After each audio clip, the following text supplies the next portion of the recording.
I mean, I'll be honest, I was not super excited about the Jim Schwartz hire for the Cleveland Browns for their defensive coordinator this year.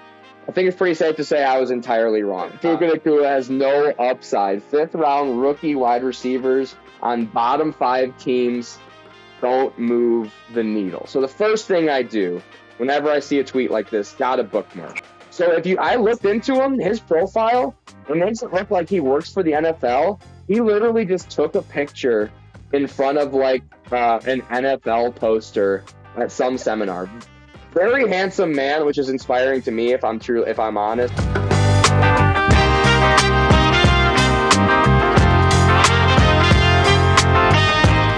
Oh, hello and welcome to What Are We Talking About with Jamie Jakes. I am him, and I'm hanging out with my buddy who I will introduce in just 1 second. We're just hanging out, listening to some sweet jazz together. But it's time to talk about some football, so that's what we're here to do. My 3 biggest surprises from the first week of the NFL season. I'm very excited to talk about it with my good friend, Jacob Marshall. How's it going, Jacob? It's great. I'm happy to be back on the show. How'd you like those beats, buddy? Oh, fire. Yeah. I was ready to freestyle, bro. I was very inspired to freestyle myself. I'm glad we didn't. Yeah. Because of the complexion of our skin. But, glad. I think everybody's glad we didn't. We may also have Caleb B. Davis joining us later this evening. He might pop up in the chat. You never know with him. We might see Spencer O'Neill. You never know who's going to pop in. But let's get right into it. Mr. Jacob, my number 1 biggest surprise from this first week of the NFL season will be none other than Mr. Baker Mayfield outscoring in fantasy football Josh Allen, Jalen Hurts, and Patrick Mahomes. How crazy is that? If you would have told me that at the beginning of the preseason that was going to happen, I love Baker Mayfield, so I probably would have believed you, but my heart would have believed you. My brain would have said you were absolutely crazy. How much did you catch that game at all, Mr. Jacob? Yeah, I didn't catch the whole thing. I caught bits and pieces, but yeah, I mean, he looked great. The Bucs looked great. Surprisingly, did not expect that start to the year. Also, a name you didn't throw out that he did better than Joe Burrow. That's the top. Also did better than Joe Burrow. Joe Burrow got absolutely slaughtered by the Cleveland Browns, which I guess we'll just roll right into it. But first, we are going to bring Mr. Caleb B. Davis, who doesn't have his audio set up yet. Oh, there he is. How you doing, Caleb? Can you hear us? Can you see us? Do you know what's happening? I can see you. I can hear you. All I do know what's happening. This is happening on the fly. Great. Yeah. I'm getting paid, bud. How much of a break do you have right now? I'm literally, just wearing my McLovin shirt, and I've got the nice coworkers in the background with me. We're just hanging out. Oh, you're off shift right now, Caleb B. Davis? No, I'm still expected to do things, but I decided not to. Great. Awesome. Love the establishment that you're working at. We were just talking about Joe Burrow getting slaughtered by the Cleveland Browns. And yeah, that was another big surprise. My second biggest surprise from the week 1 of the regular season was the Cleveland Browns. And that, I mean, I'll be honest, I was not super excited about the Jim Schwartz hire for the Cleveland Browns for their defensive coordinator this year. I think it's pretty safe to say I was entirely wrong. Granted, it was a little bit of a weather game. At the same time, though, that weather did not affect the Cleveland Browns nearly as much. Deshaun still played all right, especially compared to Joe Burrow in that same stadium that he was playing in. I would definitely say that Joe Burrow has a lot better targets, a lot better weapons, maybe marginally so now with the addition of some big acquisitions and Elijah Moore in the offseason, along with Mr. Donovan Peoples-Jones and Amari Cooper next to him. But yeah, Cleveland Browns, their defense, this is kind of what the defense has looked like on paper for the past 2 years or so, with Myles Garrett now upgraded from Jadeveon Clowney. We got Zadarius Smith opposite of Myles Garrett, really fortified that interior line with some pretty solid veteran talent. And this is just a defensive secondary that the Browns have been building for the past 3 years, starting with Denzel Ward all the way down to MJ Emerson. Cleveland Browns are a lockdown team, it appears. And I don't think it's quite as much of a fluke that they did that to Joe Burrow, who was like what you were talking about, Jacob, before the show. How are you feeling about Joe Burrow going forward? Are you worried? I'm not worried. I mean, we're now 2 years in a row that he's had a slow start. I trust that he's going to figure this out. We'll look week 4, week 5. I think we're going to see a turnaround. Right. Yeah. Right. So last year, of course, we saw Joe Burrow get the appendectomy in the preseason. Said he lost like 20 pounds. Was not as smooth as I think we all kind of thought from the outside. And maybe kind of similar to this offseason, we saw him get that bad calf injury, and we all feared the worst. We all thought what happened to Aaron Rodgers yesterday, which was the massive Achilles. We're recording this on Tuesday night. The massive Achilles injury that we were all worried with Joe Burrow. Seems like it was a big issue. They were still working on his knee in like on the sidelines, warming it up in between possessions. Didn't look comfortable. Sure, doesn't help. You feel comfortable when you get Zadarius Smith punching you right in the face on the very first snap within like a second and a half. The sky's the limit for that Browns defense, and Deshaun Watson, as far as I'm concerned, just has to do okay with how good Nick Chubb looks. I mean, Nick Chubb looks as good as he's ever looked, in my opinion. He gets better every single year because he's a gym rat. Like, he's just all you see in the offseason is him back squatting 700 pounds per reps with a bar that's shaking while he's doing it because it's like a tsunami bar. It's really hard to back squat with. Caleb Davis, what's your max back squat? Oh, dude, it can't be more than like 170. Jeepers creepers. And I let you on my podcast. I know, but you know what? I'm in the gym working on it all the time. I think I've got my not max bench, but I think I'm benching about 135 now. Yeah, super proud of you. Maybe do a little bit more lower body days. Which brings me to my next surprise for the NFL season, my third surprise. Spoiler alert, there's probably like 6 of them that we're going to go over. Sorry about it. Is Puca Nacua from the Los Angeles Rams. He got 10 receptions for 119 yards, had a miss deep towards the end of the game that would have made his stat line even look more insane than it was. And this is going to be a new segment on the show. I'm going to click that and seamlessly come into the next segment of the show. Can you all see that all right? Yeah. Yes. Okay. Okay, so some of us or you guys are both on your cell phones. Yeah. Let me see if I can zoom in a little bit here for you guys. Here we go. So much better. Here we go. Someone has a Z flip. So betting market. Puca Nacua. This is September 7th. This tweet was posted. Puca Nacua at 18.5 receiving yards. Incredible disconnect between the fantasy community and the likely reality of his NFL role.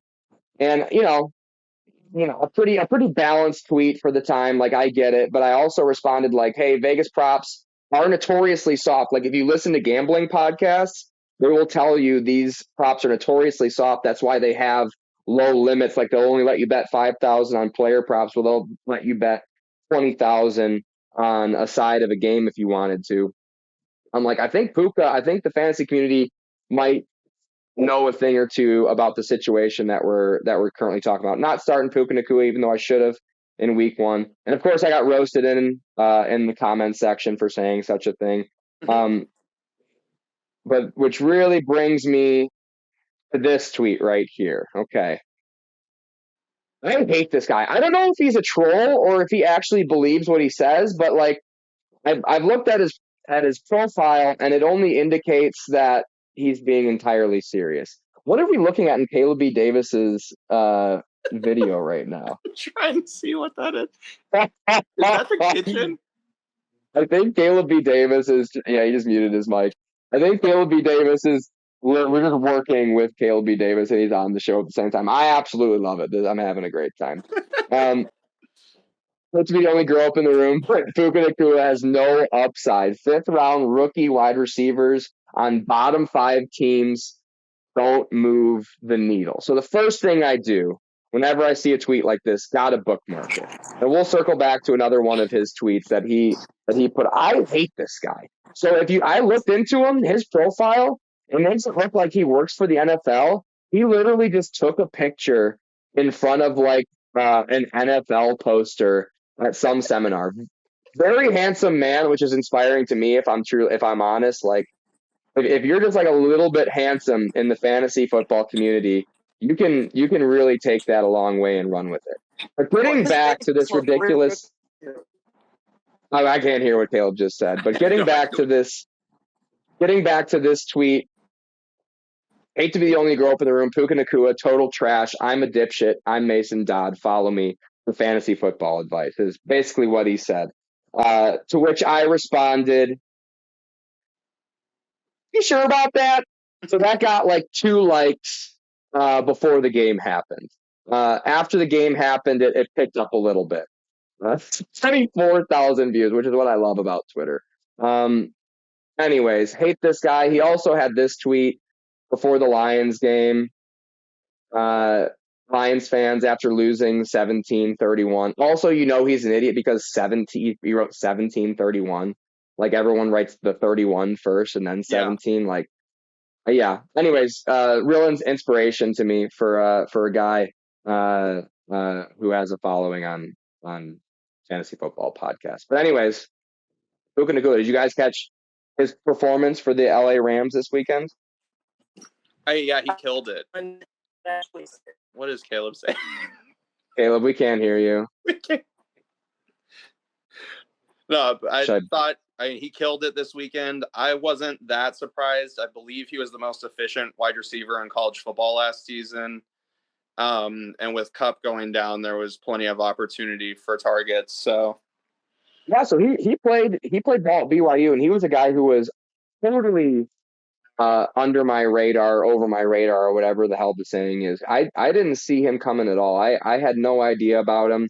I didn't hear any rumblings in the draft. He got drafted in the 5th round, which also made me not really pay attention to him because, like, why would I pay attention to a guy who's drafted in the 5th round when I can look at guys in the 2nd round, Jaden Reed, like super late in drafts? Like, why would I even pay attention to that? Even in Dynasty, even my super deep Dynasty league, I wasn't aware of him whatsoever. And then I started hearing rumblings on Twitter, like this Puka Nacua guy, he's legit lighting up camp Rams.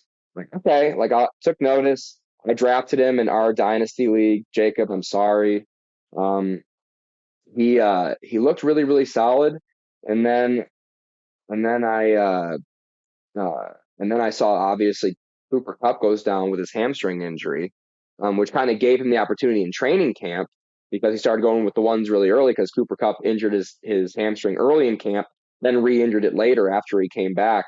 And I was like, oh, this guy's like, all reports say he's going to be a big part of the team. This is my favorite part of the season because you can really rate the beat writers for each organization. Like some beat writers are just like dead wrong. Like the Denver beat writers, like, are you guys even in the facility? Like they're like, oh, Marvin Mims gonna have a massive role week 1. I was like, all right, what changed from when you guys wrote that 3 days ago until now? Who was the super dark deep sleeper running back that was supposed to get a bunch of play this week? I can't remember who he was supposed to play through, but I picked him up. Anyways, Rams beat writers did an absolutely amazing job with informing us on how great Puka Nacua was going to be. Made us all feel really smart and intelligent.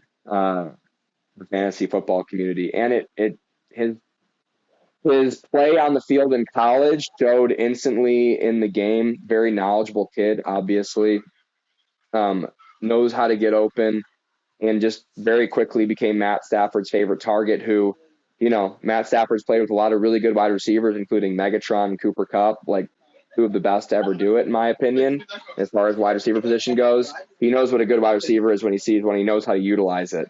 It's just super exciting. I think the sky's the limit. So anyways, Jacob, we also are in another league together, right? A redraft league. So What percentage of your fab are you putting up for Puka Nacua this week? I just want to know. Just curious. Wait, what? If you want to tell me, how much fab are you putting up for Puka Nacua? Free agency acquisition budget. Not playing the game. You're not bidding for Puka? Mm-mm. Caleb, I'm not in a redraft league with you, am I? No, not a redraft league, but Okay, just our I dynasty think league, we right? went. So I've got Yeah. 50% of my fab budget for the whole year on See, Puka. That's how excited I am for him. Yeah. You had no chance to get him. No, You're not and going to that's bid why that I much. don't, because I know Don't fucking tell anybody. All right. I'll be pissed if someone bids 51 tomorrow. You're never invited on the podcast ever again.